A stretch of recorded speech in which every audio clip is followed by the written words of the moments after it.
Les maths avec Monsieur Roll.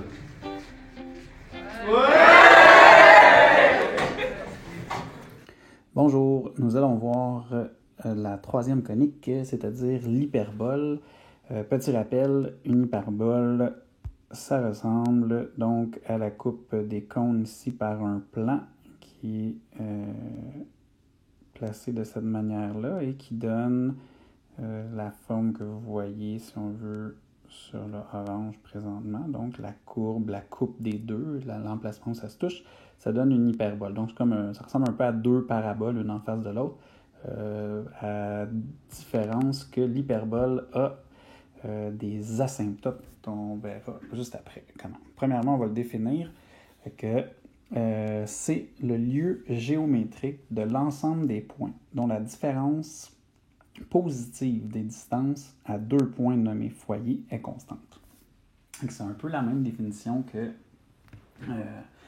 l'ellipse. La grosse différence, c'est qu'au lieu d'être la somme des distances qui est constante, c'est la différence des distances en valeur absolue parce qu'on dit la différence positive des distances.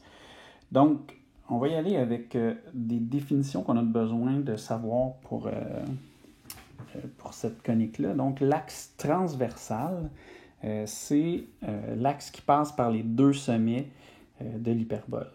Vous allez voir, c'est écrit mesure de la boîte, en parenthèse, vous allez voir après c'est quoi la boîte.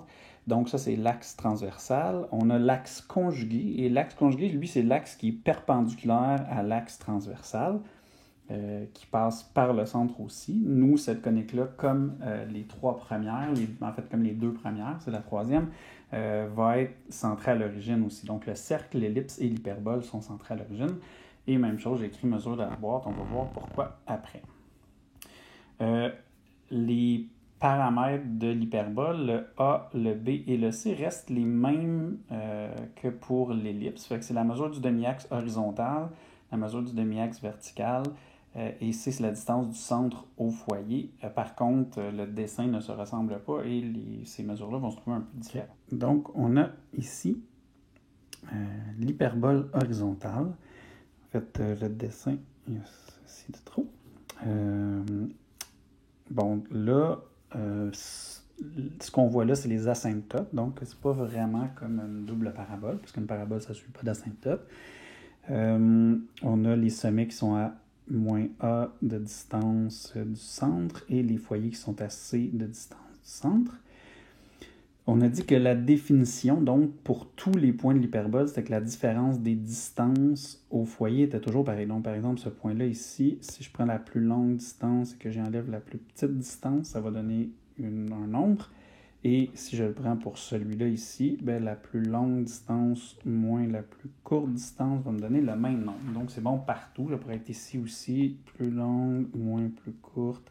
Et on a toujours le même nombre. Donc, c'est la définition de l'hyperbole. Pour trouver cette distance-là, si on veut, c'est quoi cette valeur-là? Bien ici, par exemple, de ce sommet-là jusque là, en premier, on a C ici, et là, on a A. Donc, cette distance-là, c'est C plus A. Et on a ce petit bout-là ici, qui est l'autre distance. Donc, il faut soustraire la deuxième distance.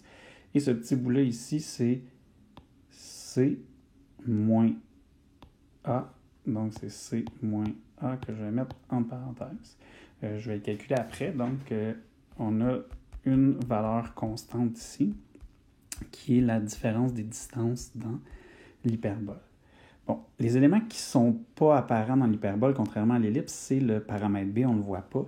Et là, ce que je vais t'ajouter sur le dessin n'est pas là. Donc, c'est des ajouts. Une boîte virtuelle qu'on pourrait appeler ici. Et cette boîte-là virtuelle, si elle croise les asymptotes et les sommets de l'ellipse, elle arrive, en fait, ça lui crée une hauteur de B ici. Ce qui veut dire que le B dans cette ellipse-là, hyperbole-là, se retrouverait ici. On ne le voit pas sur le dessin. Et le C, qui est la distance, je te l'ai reporté sur la diagonale. En fait, le C qui est originalement ici, comme ça, si on le reporte à partir du centre, ici, sur l'asymptote, ce que ça va faire, en fait, c'est que ça fait le croisement de la boîte où le A et B sont, et ça va créer notre relation entre les paramètres. Il y a comme un élément qui est invisible, là, qui est le cercle que je viens de dessiner. Donc, si on dessine ce cercle-là, les points de croisement de la boîte, c'est-à-dire ici, ici, ici et ici, se ferait avec une longueur de C. Mais ça, on s'entend, c'est pas sur l'hyperbole. Ça va juste nous permettre de déterminer les éléments mathématiques qu'on veut avoir avec notre hyperbole. Donc, la différence des distances, c'est ce qu'on a calculé tantôt. Donc, C plus A moins C moins A, et c'est en valeur absolue. Donc, ça fait valeur absolue de 2A, si tu le calcules, ce qui donne 2A. Donc, la constante est la même que dans l'ellipse horizontale, mais là, c'est l'hyperbole horizontale. Et ensuite de ça, on a les mesures de l'axe transversal et l'axe conjugué. Là, c'est ce qui va changer parce que dans l'ellipse, on a toujours le même qui porte le même nom. Donc là, l'axe transversal, c'est celle qui traverse les sommets. Donc ici, c'est celui-là.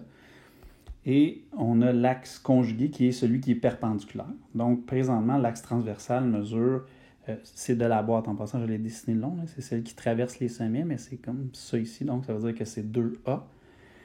Et l'axe conjugué, c'est celui qui est perpendiculaire dans notre boîte, c'est ça qui est écrit en haut, donc c'est 2B. Ça veut dire que dans l'ellipse, j'ai de la misère aujourd'hui, dans l'hyperbole horizontale, l'axe conjugué, c'est 2B. Ensuite de ça, on a dit que, en fait, on n'a pas dit encore, mais nos asymptotes, si on regarde ici, le taux de variation, si on veut, de l'asymptote, c'est delta Y sur delta X. Le delta X, il vaut A. Le delta Y, il vaut B.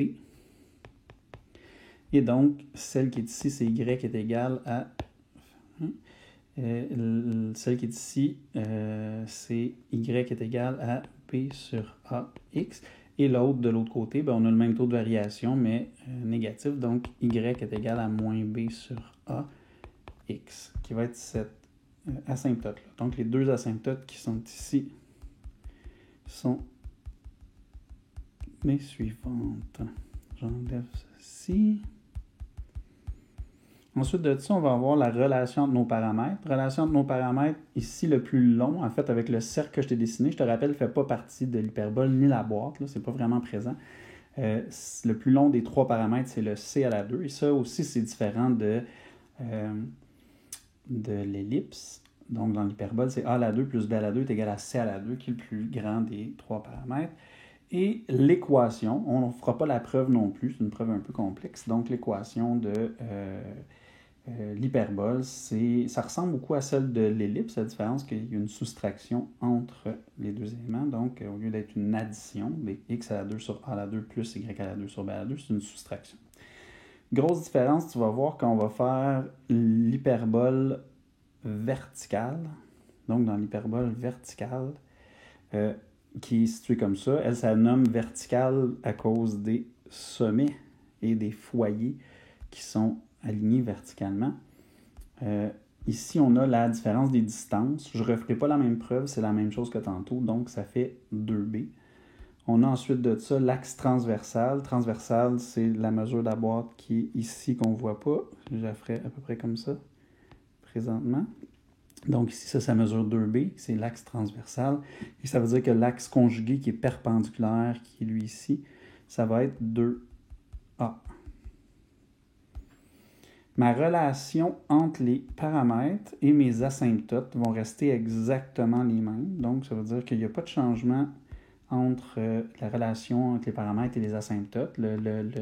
L'asymptote ici, si on refait la boîte une autre fois, comme ça, comme ça, comme ça, ben, ça ici, ça mesure B et ça mesure A.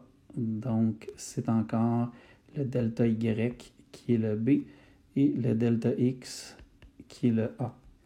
Et ça veut dire que mon taux de variation des asymptotes reste les mêmes. Relation entre les paramètres, c'est toujours le paramètre C qui est le plus grand.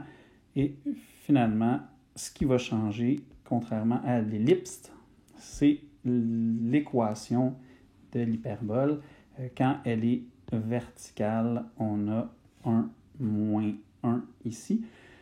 Ou c'était mieux, on pourrait le voir aussi comme moins x à la 2 plus y à la 2 est égal à 1. Donc, le moins est avec celui, mais ça, c'est la bonne forme pour l'écrire. Donc, c'est x à la 2 moins y à la 2 avec le ALB en dessous est égal à moins 1. Et les exemples seront dans la deuxième vidéo. Oh.